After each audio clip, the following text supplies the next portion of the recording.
Well, I mean, Bailoth, I don't know what. That's the that's the wrong show. What's up, and welcome to Champions of Lore, the show about all the kick-ass stories behind some idle champions, coolest campaigns, and characters. Every Wednesday at 11 a.m. Pacific Standard Time here on Twitch.tv/CNE Games, or later on your favorite podcast service, B. Dave Walters and Erin M. Evans, talk about all the idle champions lore that's fun to know about. If you're with us live in the chat, you can leave a question that I, Treavor Betis, will ask them later in the show. But until then, Erin, B. Dave, take it away. Hi, I'm Erin M. Evans. I'm the author of the Brimstone Angel Saga, 6-book series featuring 3 of your favorite idle champions, Frida, Havilar, and Mahen.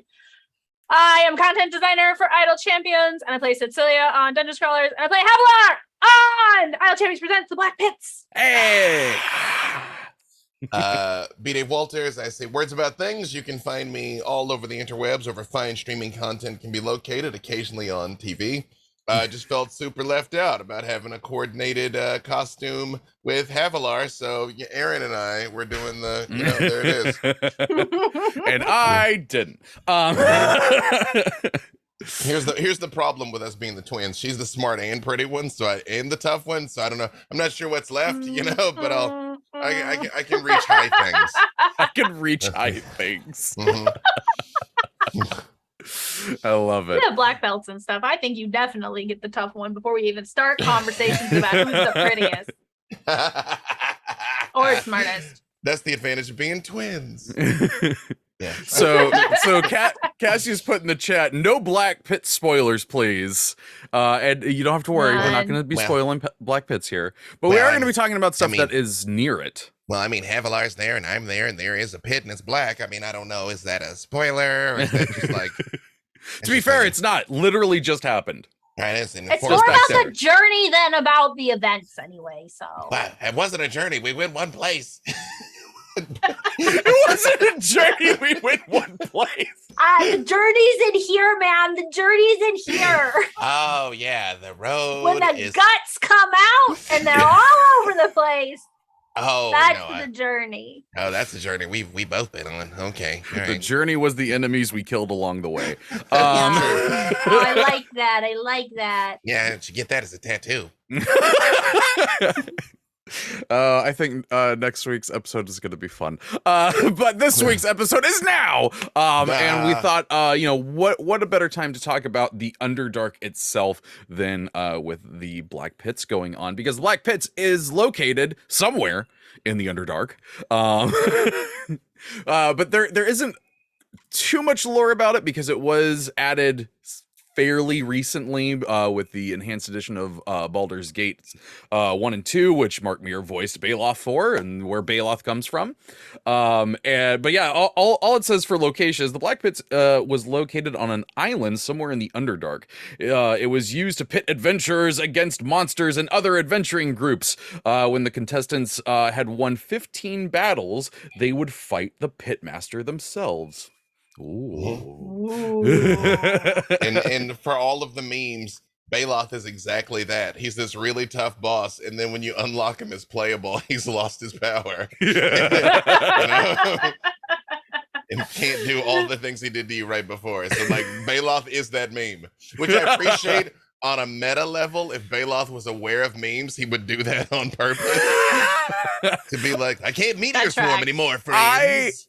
I can't imagine Bailoth doesn't know about memes. That's one of his class features.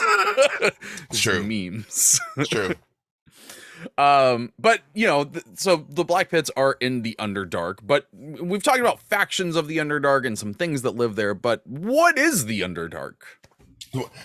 My favorite part about the Underdark that I think a lot of people underestimate is it's huge. Like, it's the length of the entire Sword Coast, but then it's all underground, so it's 3-dimensional, and it goes literally down to hell in some places. So there's a lot of space in the Underdark. They're playing 4D chess. And it is not just on the Sword Coast. There are big chunks of Underdark all over Toril.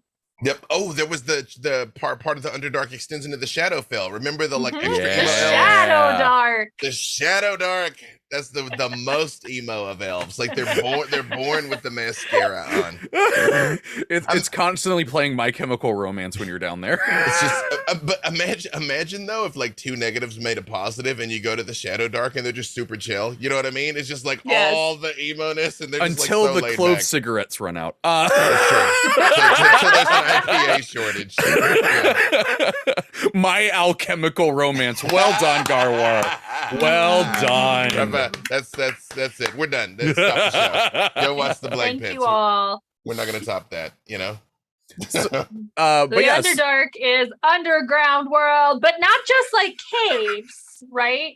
Like it's not just the caves of Toril. It's like below that. Like you have it's broken down into 3 chunks, and actually that first part, like the first 3 miles of down, is the Upper Dark, and this is sort of the area where you get just things that live in caves. You get people who are really from the Underdark interacting with people from the world above, and it's not until we get to the Middle Dark that we get where most Underdark denizens live. This is where the cities are. This is where you get, a lot more of the creatures that are adapted to living in this kind of environment. And then there's also the Lower Dark, which is where it touches the pits of hell.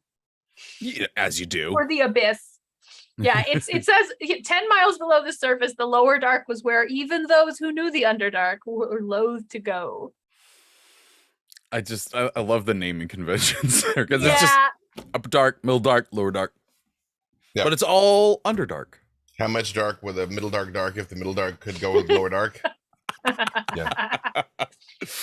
Who knows? And so actually, one of the first questions I had about this, because I couldn't quite find it here, and I don't know if there is an explanation for it, but like, are these caves and tunnels and everything naturally forming, or did something make the Underdark? Oh, yes. What made the Underdark?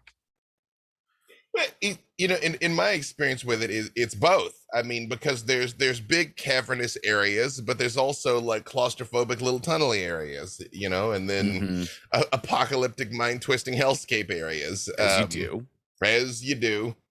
Again, there's parts of the Underdark that are competing with the Far Realms for the brain eating competition. There's I will just say, obviously, one little bit of a fly in the ointment that is a part of the game that was pivotal, but it is you have to be very careful with how that is aged, or if you use that at all. That slavery was a big thing in the Underdark. The Drow enslaved people, the Mind Flayers enslaved people. So we can't ignore the fact that was a thing. So your mileage may vary. But I will say, they were kind of equal opportunity in the fact that it's like, if I'm just strong enough to oppress you, it's not racism. You're just weak. So that's... There you go. I was thinking there was like some kind of overarching origin story for the Underdark, but there is not. It is just there. It is a mystery, which is nice. There's not enough of those. It's true. You can get things like, there are tunnels which are formed by purple worms or other giant monsters doing that kind of thing. Fissures that are opened up by spreading fungus, which the fungus down here is very weird. Yeah. This is the only source of light in the Underdark frequently, is the bioluminescence of fungus. Which is so cool. You've also got Oromykos, which is a semi-sentient fungus that's in the Sword Coast. It's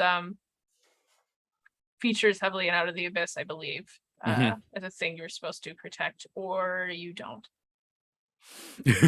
Also, it's not all connected. It's not like a giant subway system. Right. It's just sort of like, this is the stuff that is roughly at these depths, which, by the way, 20 to 25 miles down into the planet is incomprehensibly deep, by the way. No one has actually been that deep into the earth.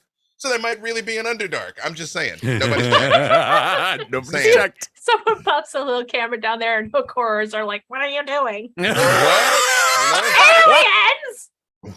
See, it's funny. You went to the hook horror. You went to the hook horror. I just went straight to an aboleth that is like, moisturize me. I love hook horrors. They're so weird. They're so weird. They are. They do just look like stressed out parrots. It's true. Yeah. They're like parrot turtles that cannot reckon with where they belong in the world anymore. They cannot fly, they cannot swim, but they do speak common, I believe. But also they speak hook horror. They're the only thing that speaks hook horror. I love those linguistic dead ends where it's like one thing speaks centaurs, but also they speak other stuff. That's great. I mean, just because hook horrors are a pinnacle of not just physical but linguistic evolution, don't hate on the hook horrors. I love them. I said. Yeah. Mm-hmm. You're saying about the purple worm tunnels, though. I gotta be honest. I think that would be my number one fear. Just being in the Underdark is like, just a purple worm's gonna come through the wall and we're all dead. Oh, but Treavor, This sweet baby here? I love that mini so much. With a dude in his mouth? You know Yeah. what I mean? I put the dude in his mouth, by the way. It does not. Dude for the mouth, sold separately. Check your doctor. I'm choosing to believe the story that I have developed in my headcanon in this moment is that dude raised that purple worm from a little wormling, and now it carries him in its mouth. Yeah. Look, that would be the safest way to travel through the caves. You can't do the Sleeper Has Awakens riding the sandworm because you get busted up against the roof. It's gonna hold you in your mouth. Yeah. Mhm. Yeah, there you go. There you Also, go. Treavor, how dare you put a positive spin on my purple worm eating a dude? Now I can't unsee that dude it. looked way too calm to be being eaten. He was Maybe very you calm. should turn him on his side so he's like, Yeah. Then I'll change it. No, I'm going with you now. That's the headcanon. Treavor, I have to say, Hmm. this is your worst Underdark fear, but the Underdark is also full of your actual I worst know. fear. I was just hoping to avoid that one. We'll just mention there's a lot of SPIDER. There's a lot of DRIDER. Yeah. Wait, Also, does that make it better or worse if there's this beautiful drow woman that her lower half is a giant spider? So this actually came up recently in a game that I recorded that will be up eventually. Stay tuned. But essentially, before the game, the DM was like, "Hey, Treavor, just as a heads up, there's spiders in this," and I'm just like, "It's fine, no problem." Because in my head, it's fantasy spiders. They're giant. I got a sword. I can stab it. But no, it was swarms of tiny spiders, and I freaked out. those are not my favorites. Yeah. I like spiders, and I don't like those. Maybe spiders go back to the nursery. Yeah. No. So to answer your question, giant spider with the person top. No, I'm fine with that. I stab them. Wait. So sorry. wait, hang on. Wait, this is important. So where are we on old Shelob? I don't like the sound she makes. You're not supposed to like the sound she makes. So valid. So Okay. Driders are, just to be clear, like drow who have they fail the test of Lolth? This is one of those things is that that always what it is? confuses me. Yeah, so Driders get made when a drow undergoes a particular test and they fail the Spider Queen. When a daddy drow and law. Oh, This is boy. a big. This is like sort of. I don't think we were talking about this here, but the Yuan-Ti are an example where the more snake-like you get, the higher you are in the hierarchy, but the worse your name is. So people who look like humans but are also snaky people are purebloods, and people who look like snakes had snakes stuck on them, and oh, by the way, I heard you like snakes, are called abominations, but they're basically gods. Something is confusing here. So similarly, Lolth is big on spiders, but if you fail Lolth, she turns you into a part spider. And I don't understand that, but I don't worship a spider goddess, so I'm free of worrying about this too much. However, I really like good. Go ahead. I was going to say, I found another monster that I'd never heard of before when we were researching for this, which is another punishment from Lolth for failing a test that goes in the opposite direction. So Treavor, I don't know if you should click this, but I would like to introduce you guys to the Chuidentia. Oh, I hate its name already. Oh, no, God, no! I'm like, no! Absolutely not. See, I gotta click out of this. I gotta click out of this before I see that again. I just want you to know there were 2 layers of security. There were 2 layers of safety there where she's like, "Don't do it." I'm like, "Bro, don't do it." But for those of you at home that want to suffer with us, it's spelled CHWIDENCHA. He actually spelled that wrong. It's NIGHTMARE.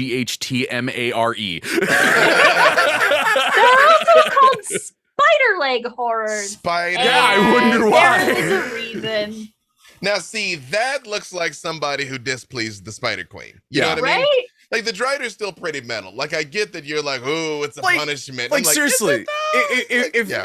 if I was somehow found myself in a cult worshiping a giant spider lady, and they were like, listen, either she's gonna really like you and give you magic powers, or you become a giant spider centaur, I would be like, I mean, it sounds like a win-win. Like, Yeah, where's the down? Exactly. But then you Sign show me me that, that's the down.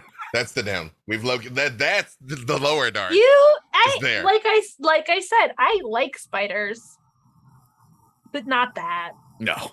That's you know. No, thank you. Here's the thing. Again, I've played this game once or twice. Never come across that. Going to absolutely use that to torment people. Here's what's wild. Beat it. Hang on. Steel Wolf in the chat said, leg day for that thing takes a week. Every day's leg day. Exactly. Although this is interesting. It says its origin. Oh, that was 4th edition. It said first of all, this is an abomination from 4th edition. So I'm going to say the second gift 4th edition has given. Oh, no, it's from 3rd. Never mind. It's I in can't even 3rd give it too. credit. But it says its origin is Fae. That's weird. That is weird. That is some Fabius. Yeah. Odd. They're vulnerable to sonic attacks, so when you see it and you Oh, scream, then I'm good. I'm good. They don't have any run. ears. Yeah. But I guess they got all the little sensory hairs. I just won't lean away from the mic when I laugh. I will just sonic boom it. No, it is oops all spider legs though. Like that's Freaking nightmare. That's also, terrible. if you chop off their legs, they come back. Of course No! they come back. Yeah. I'm surprised they don't crawl away and like keep attacking you just as loose legs. Turns into another Chuidentia. I hate this thing. Well, okay, here's something that's the wait. opposite. Oh wait, go ahead. So Go I ahead. have to say, so yeah, they are if they fail lost tests and you know and they're cast out, and they have a particular hatred for the drow. However, they were sometimes kept by the drow or other evil races in deep metal lined pits where they were used to dispose of waste, carcasses, prisoners, and criminals. Yeah. They use spider leg things to compost. I hate it. See, now in my head, we never got a good look at that thing that was living in the Death Star trash compactor. So it's not that. The Chuidentia. That actually, like, know what that thing's not to name like is. pull on the world building loose thread, but they put them in a metal lined pit and then they feed them dead bodies and waste and stuff, and presumably it eats it and then it poops it out. It's going to just keep pooping until it can climb out. The greatest of escape plans. I feel like someone didn't think this through. That's why you cast Fireball. Yeah. Just like it gets up high enough and it's like fireball.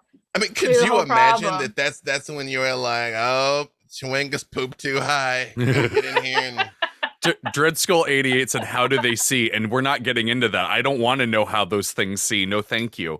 it's all the sensory ears. The With sensory hairs. their heart. If acoustics. That is a terrible version of Care Bears. Giant spider legs thing, stand up heart thing on its bottom. But it definitely wants a hug though. Look at that. Oh. All right, what else can we talk about that's in the Underdark? It's the opposite of that. A Glaura. Glaura? Or a Glura. I think I'm going to say Glaura, but it's one of these. It's basically an Underdark pixie.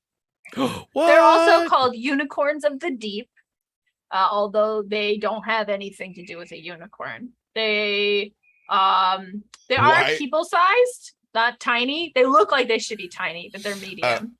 First of all, it's Gloura. I also am going to go with Glaura for you there. Yeah. Two things. One, that thing looks like my buddy Alquin Gersh. Second, if I'm bopping through the Underdark and I come around a corner and I just see like a person-sized fairy chilling on a rock, I'm still casting Fireball. Like we're not. I feel like that's yeah. My favorite thing is that that's just a good habit in the Underdark. Turn the corner, Fireball. Turn the corner, Fireball.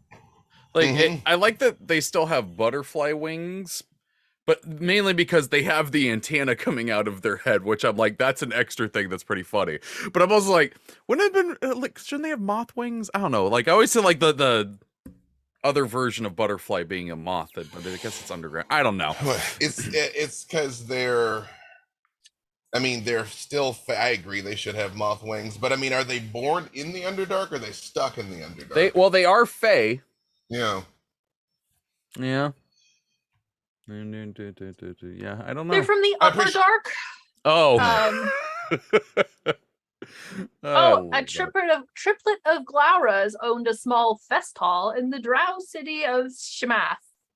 Oh, wait, but this says their average. words. This says their average height is 3 foot. Well, they're in the medium category. Yeah, so they're like child. They're like child sized. That upsets me that they look like children that own a fest hall. That's still a chunky fairy, by the way. You know what I mean? Yeah. It's like a 65-pound fairy. You know? Like, wait a second, what is this? Also, there are evil variants known as Devious Glaura. So I was correct that you should shoot first and ask questions later, folks. Oh boy. But yeah, so I mean, we've talked about the factions of the Underdark and some things that live in there. But yeah, like Beta, the thing you were listing off before the show, Boliths, Beholders, Cloakers, Darrow, Drow, Dorogar, Dwarves, Illithids, Kuatoa, Driders, and Zerfnablin. I can say it. Fun fact, because of the show, I got that question right on actually when I was watching that the other day. I'm like, that's not what that is. But yeah, so there obviously, like, I think are the Drow the only ones that have cities down there, or are there other cities of other creatures? Yeah, that what you just named, those are the intelligent races. The Aboleth. Big fan of the Aboleth. Their art has changed a lot over time. They very much will always be the first and second edition Aboleths in my heart and in my mind. There's some good like 60s sci-fi alien creatures. I really like it. They're kind of like if you had like a long eel that had 3 eyes that went right up its head, but it had like tentacles. And they are psionicis, and they will mind control other creatures into serving them. And they originally come from the Sea of Fallen Stars. So they are Far Realms creatures that are in the Underdark. Like I said, there's a lot of overlap there. Yep. Like there's a lot of Beholders and Mind Flayers and stuff down in the Underdark too. One of my very favorite adventures of all time, which was a 2nd edition adventure called Night Below, was central to an Aboleth invasion that you kind of had to slowly unravel and stop. But they're big old strong greasy boys. So it was funny that you said first and second were your favorite, because the 4th edition art's actually my favorite. They're 20 foot and like 6,500 pounds. So, yeah, the 4th edition art is legit. Don't get me wrong. It's just that 1st edition boys who have got my head, though. You know what I mean? That's fair. Yeah. And the 5th edition one I think works really well with some of the artwork that we've gotten of them recently, like especially because they have this like weird pillar thing that's kind of like a ship somewhere in the sea of yeah. And like they're, I think that's how you say it. It's hard to guess with 2 X's starting. It's such a weird word, but the artwork they have for it with the 5th edition ones like flying around it just looks terrifying, and I love it. See, my only issue with the 5th edition art is it just kind of looks like an eel. You know what I mean? Like it doesn't. Like mine is the big. Mine's the big big round mouth full of teeth. I'm like, like it's creepy, but Wait, hang on. I'm gonna show you the art here for the the Great Chabot, which is like the top aboleth from Night Below. Like, I mean, come on, look Top at that guy. Aboleth. Mm-hmm. He's a God. chunky boy. Yeah, they're right. It's like Jabba the Aboleth. Yeah, no, it's essentially for everyone who can't see this, which is everyone but us. Yeah, it's just a big pale white aboleth that is like almost the size of, I don't even know. It's just it's like a two whale. Like Yeah, it's a whale. Blue whale. Yeah. But Jabaleth, chunky. the Great Chabot. Yeah. With like open sores on its side. No, thank you. That Well, I think are America's are next actually top of something bullet. else. No, that is America's Next Top of Bullet. That is the Underdark's Next Top of Bullet. Yeah. Yeah. Another good Garwar one. Mhm. Okay, so do we know like any other notable cities or locations that are in the Underdark? There's Minzo Baranzan. Mm-hmm. Yeah. The one that we now know how to properly pronounce thanks to Bob Salator. Again, Bob was like, Bob, how do you say this? He's like, I don't know, say it however you want. And then he proceeded to say Minzo Baranzan, and I'm like, well, then that's how you say it, Bob. That's it. You just did it. Like, you literally made the thing, ergo, vis-a-vis, and concordantly, it is Minzo Baranzan. Sorry, Erin, There's you a were bunch about to of say drow. Oh no, I was just looking. There are a bunch of drow cities. Chetnasad is one. Shamgath that we'd mentioned before. There's also like dwarven settlements down in the Underdark. There are I think the Sverfnabelin have a city down there too. Oh yeah, no, I which think I'm I've heard having about a hard that. time remembering the name. It's probably something wild. Like they're called Sverf. I can't say it. Sverfnabelin. Sverfnabelin. This makes me happy. Is that Blingdenstone? Is that theirs? Oh, that sounds That right. is it. Yeah. Blingdenstone. That's right. We talked about this. We did an episode with that had some of these in there. That's right. That Mhm. sounded like Lingonberry. Black Pits is a location in the Underdark. Look, Yep. we made it topical. See that? We brought it back around. Excuse me. I would be remiss to my friend Bailoth if I didn't say the Black Pits is the best location in the Underdark. Yeah. How many places in the Underdark have you been to? Oh, I mean, I lose track because it's dark when we get down there. It's like caves, then something slimy happens, and then I don't know, and then we leave. Yeah. Then something slimy happens. Oh boy. Oh god. Yeah. But sorry, I looked over expecting Underdark stuff. It was just more Sverfnabelin, so confused me. Sorry, I found the Koatoa city name. What is the Koatoa? Oh my gosh. Well, this is a minor Koatoa city. Sloopdilmonpolop.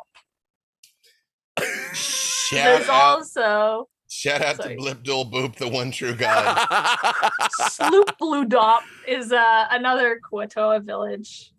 They really stand out. You know where if someone says, "Oh yeah, there's another rest stop in Sloopdilop," you know exactly what you're getting. It's a place you shouldn't sleep in. That's what that is. You know what I mean? Just like I feel like someone had a 2-year-old kid who had a very particular way of mispronouncing words and was like, "Hey kids, say this," and they're like, "All right, that's what we're calling this."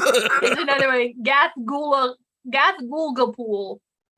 That's not the best one, but there's a lot in here. I bet Glidengloop. No, that's Sverfnaben. Gildengloop is a Sverfnaben city. See, now I got this like West Side Story of a kid from Glildengloop and another kid, like a little Koatoa that is from like the other side of the tracks. So go ahead. this sorry. is an interesting location, Graven Hollow. And this comes from out of the abyss. It is a library. It is isolated. It's like, let's see, it's supposed to be west of Worm Writhings, between Gauntlgrim and Manteldareth, which are also settlements in the Underdark. And the thing that's cool about it is it basically kind of exists outside of Toril. It's got its own weird magic. It remembers everybody who has walked in its halls, including people who will visit in the future. So when you Whoa. walk around the library, you will see aberrations flickering in and out of existence of these people who were there and will be there. And that feels like That's a super cool. cool thing to play with. It's wibbly wobbly, timey wimey. Yeah. It's built inside a giant geode too, which is kind of neat. So cool. I didn't realize what time it was because we did get a little bit of a late start. And I was like, oh my gosh, it's already 11:40. Tell you what, let's hop over to see what chat's been up to because there's a lot of questions. So let's see. First one, How many question. of them are Black Pitts puns? Probably quite a bit. A question for Erin. Erin, what Yes. research did you have to do for the Underdark for your book scenes in it? What research for the Underdark scenes? Fortunately, the Underdark scenes in Ashes of the Tyrant are largely people who are under the mind control of Gratz, so they don't really care about anything past the end of their own nose. For getting into the Underdark, there was some research into like, okay, you know, they go through the Master's Library, so what kind of Underdark situation is around the Master's Library? Am I going to drop them right into Drow City because I don't want that? And how far is the climbing? That I remember being a lot because the Underdark is very far down. Yeah. That is when I said it's going to be the Upper Dark because otherwise they're going to be climbing for 6 days just trying to get down there, and that's not interesting to read. It's terrifying. Those are the ones I remember, and then just generally, like, you know, especially with 5th edition, the goal with the Underdark is to kind of create a place that's sort of like a kind of has like an Alice in Wonderland feel. Like there are rules. I think the line in Ashes of the Tyrant is it's not for you. This is a world that was built for the people that live in it, and you're coming in and you are absolutely unprepared because nothing is going to work the way you expect it. Like it's a little bit, you know, it's got kind of a hallucinatory quality with all the weird glowing fungus and the strange creatures, which you totally didn't have fun with in the game. Oh, I did that. Yeah, no, that too. That was very fun in Idle Champions. Are we talking about Alley Jumps or are we talking about my book? I think for the book. Yeah. Okay, cool. I was like, oh man, am I rambling about Brimstone No, Angels? no, They're no. like, no one cares about that. We care about Idle Champions. That is not true at all. In fact, I know that people care about that because there was a post about your book series on the Reddit today. Oh, that's nice. Thank you. Hey. Any other things for the research? Those are the things I can remember. It was a while ago. That's fair. That is fair. Yeah. Lurking Writer question: the Underdark, is there an Also, Overdark Kuatoa. or a or a sidereal dark? Sidereal dark. Sidereal dark? Oh, I don't even know what that is. Sidereal means stars. Oh, sorry. I was about to say the Sidereal Dark would be a part of the Feywild, I think. You know, where like the Unseelie are. You know what I mean? Yeah. There is a Fey Dark, isn't there? There is a Fey Dark. Yep. Although didn't we establish the Fey Dark was related to the Shadow Dark though, wasn't it? I thought Dark. I thought the Fey Dark is They're where all the Unseelie blurred. are. It's true. Yeah. Point. They use the same words together so many So times. if there's something about stars underground, people who out there who played Elden Ring, you know what place I'm thinking of. So much dark, says Lurking Writer. Well, I guess we kind of answered this while y'all looking that up. Real Bunny Bee said, question, what's underneath the Underdark? Well, the lower dark and hell. Yeah, you dig deep enough. Asmodeus is down there. Unless he's up there, in which case we've turned the world. The world is just upside down. It's all very confusing. Just imagine this hero party that's like, digging in the lower dark, Don't worry about it. and they dig a hole, and it's just Asmodeus's face. No, turn back. Hard pass. Actually, if you hit Asmodeus, then it is upside down because he's in Nessus, right? Which is like this. So he's in all of them. He's like keeping an eye on all the levels of the abyss.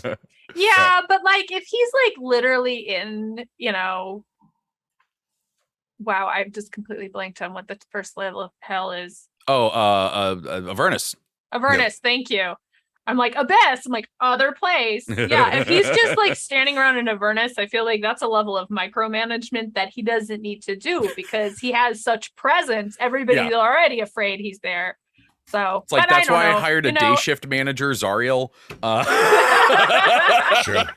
Anyway, see our previous Planes episodes. They're weird, and you probably shouldn't pin them down too hard geographically because then they'll lose some of their magic. 1000%. So pop in wherever you want. I would like to say in a recent charity game, I had people that your pay can affect the outcome, and they sent Zariel to help, and they sent the Demogorgon as an enemy. Let me tell you, Zariel was like, "No, F him in particular."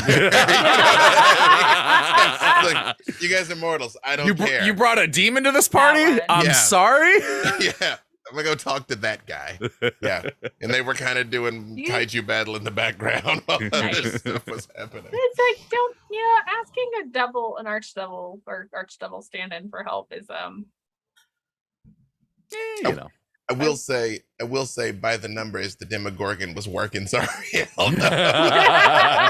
He does like 75 damage a tentacle hit, so yeah, I believe it. And then it doesn't heal after, like there's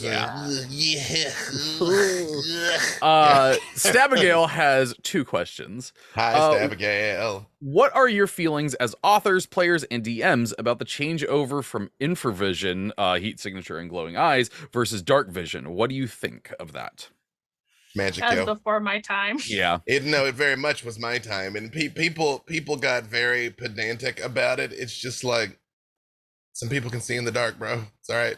Yeah, it essentially that's what it came down to for me too. Is it like when I learned about that, I'm like, yeah, that is cool, but at the same time, I can see how that puts on weird game restraints and whatnot, and trying to figure out how things look when it could just be dark vision. So overall, I mean, because personally, if you have creatures that are innately born to darkness, way more of them should just be blind. It's just not a thing, like blind vision and all that, and blind sight and all of that should have been more of a deal. So to be like, I don't know, there's fluorescent mushrooms and some people can have like eyes like cats, I'm like, okay, yeah, that's fair.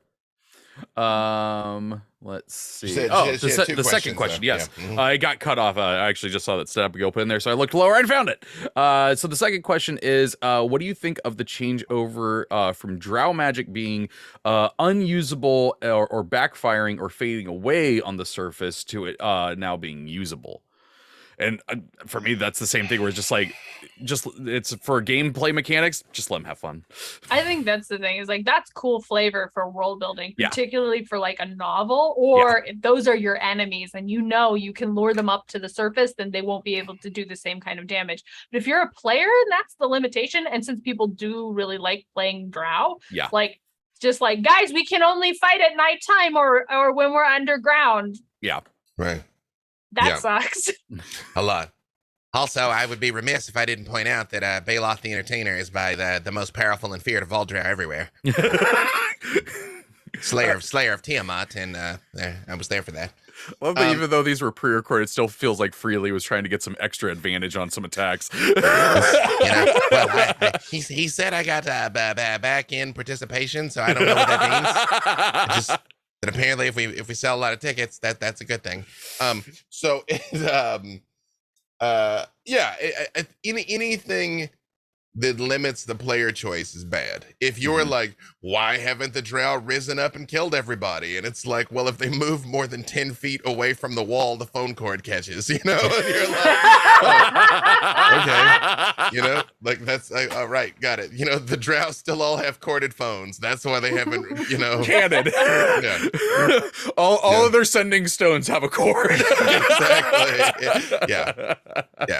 Otherwise, yeah. Mm-hmm.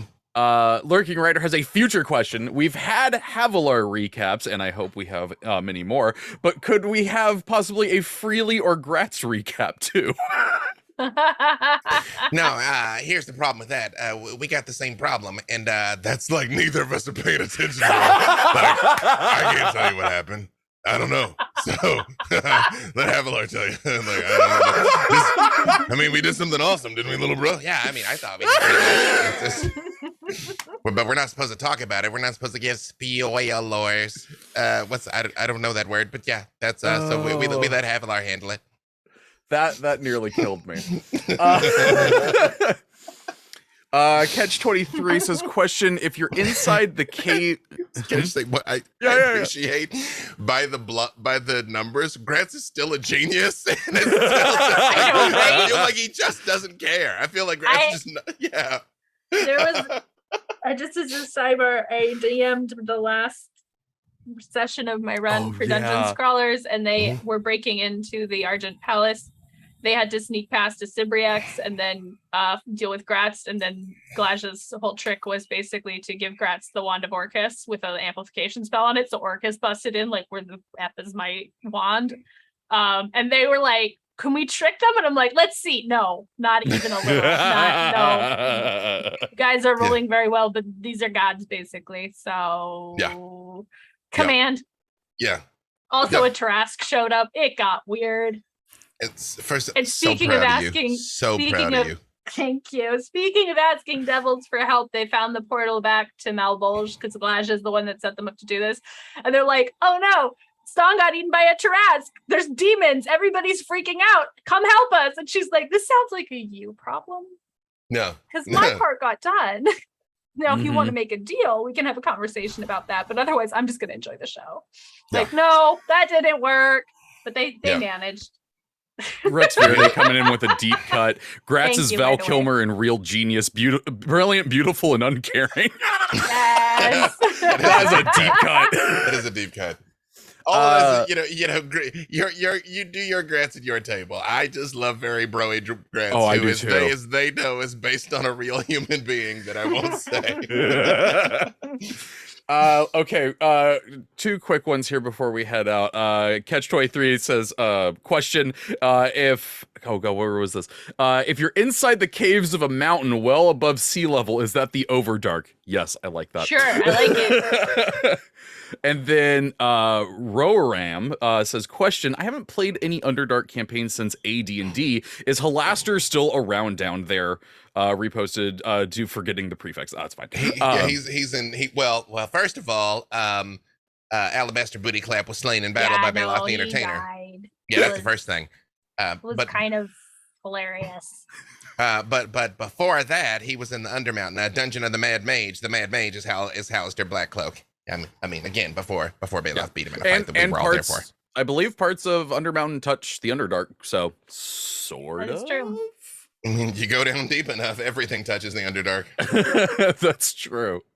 All right, well, we gotta start wrapping things up because we got a full day. Even though we got a quick 30-minute break after this, but after that, then we got sketching hour, another Idle Insights interview, and then a rebroadcast of the first episode of Idle Champions Presents the Black Pits. So, with that in mind, you can watch it again. Yeah.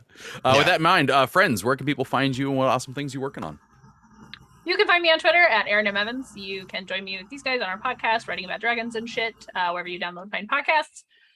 You can join me on twitch.tv/Dungeon Scrawlers every Monday at 1:30 p.m. Pacific for Concentration Check, a co-writing space, and then again on Wednesdays at 6:30 p.m. Pacific for Dungeon Scrawlers, an actual play show with a bunch of fantasy writers. Also, my new book, Empire of Exiles, comes out this November. It is available for pre-order. If you like stories about mysteries and murders and strange potions and stranger people all trying to get along with a bunch of sorcerer librarians, this book might be for you. So check it out, please. I really appreciate it. B. Dave Walters, I say words about things. You can find me all over the interwebs where fine streaming content can be located. Most importantly, this week in the Black Pits. That you can, if you didn't see episode 1, it's about to re-air. You did see episode 1, you can watch it twice. Tonight, Legends of the Multiverse at 5 Pacific. Tomorrow, Black Dice Society at 4 Pacific, both on D&D, Twitch, and YouTube. Shot a thing yesterday with Felicia Day and some other friends that I don't know when you can see it, but you'll be able to see it soon. Heck yeah. Yeah. And anything else I forget. Follow me on the Tweetagrams at BDaveWalters. You can find me on Twitter at the Treavor. There's an A hiding in there, and you can also find me anywhere the Idle Champions community is because I'm the community manager. That's where I'll be. Thank you so much to Jordan and Martin for moderating in the chat today and doing a fantastic job, and our producer Lauren for making the show, work. And to Codename Entertainment for letting us have some fun and talk about some D&D. If you missed any part of the show, you can catch it later as a podcast on your favorite podcast service. And like I said, today we've got more Idle Champions Presents the Black Pits. There is a new Idle Insights interview just before it, so if you saw the one with Jim Zub earlier today, you'll see another one. I can't remember which one it is, but it is a different one. I think it's Becca. Is it Becca? I think it's Becca. Okay. Becca Scott. that one was so much fun. Well, all of them were ridiculously fun, but yeah, so be sure to check those out if you want, see more of the Black Pits people and occasionally hear me ask questions. So stick around for that. You can check out our Twitter, Discord, and Reddit for what their Twitch schedule is, but that is going to do it for this week's episode. So until next week, champions out.